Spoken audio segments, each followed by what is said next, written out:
The wound of shame is one that so many of us carry, and it is so important to help to clear this. Having shame active in your system is just so toxic. It makes life so challenging and really miserable.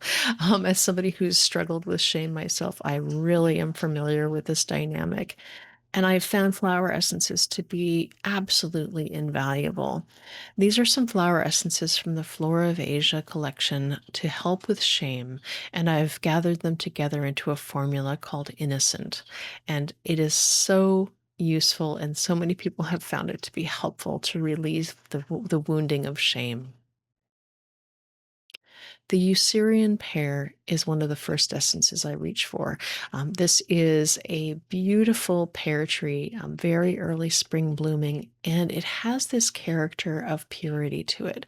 It has this character of helping you to remember the purity of your soul, that whatever happened to you, whatever was in your life experience, doesn't actually touch the perfection of your being. And it helps you to release everything else that happened because it's actually not who you are and you don't have to feel bad about it.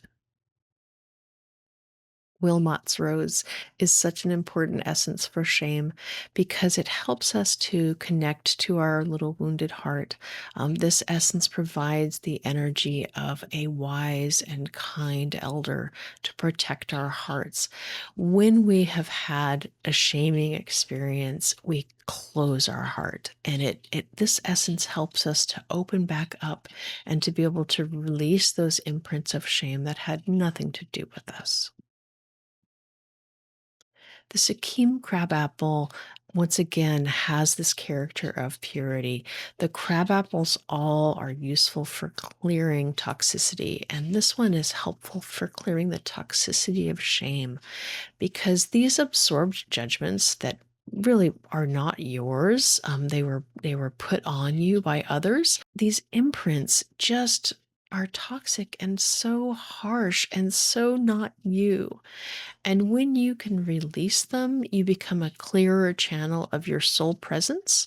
And so much, of course, you feel so much better because you're being yourself. You're not being this confused imprint of what other people think that you should be.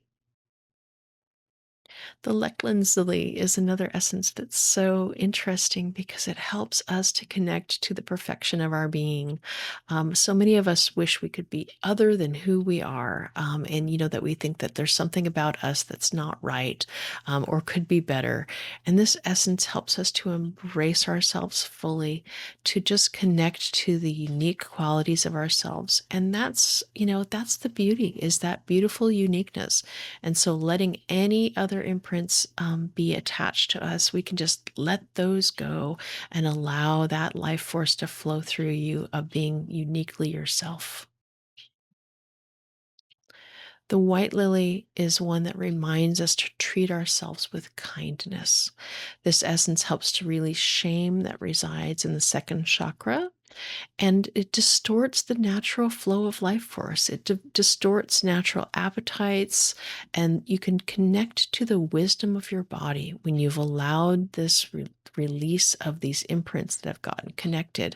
This shame has nothing to do with you. It's not your true nature, and allowing it to be released. And this flower can help you reconnect to the truth and the beauty of your body. Lady Banks rose is an essence I reach for over and over again. All the roses have to do with the heart and have to do with helping to heal the heart. And this one really helps to heal the heart that's been wounded by shame. This essence is so important to help develop self appreciation, and most of all, just to see the complete inherent perfection of your nature, that you are exactly who you are supposed to be. You are beautiful in your uniqueness.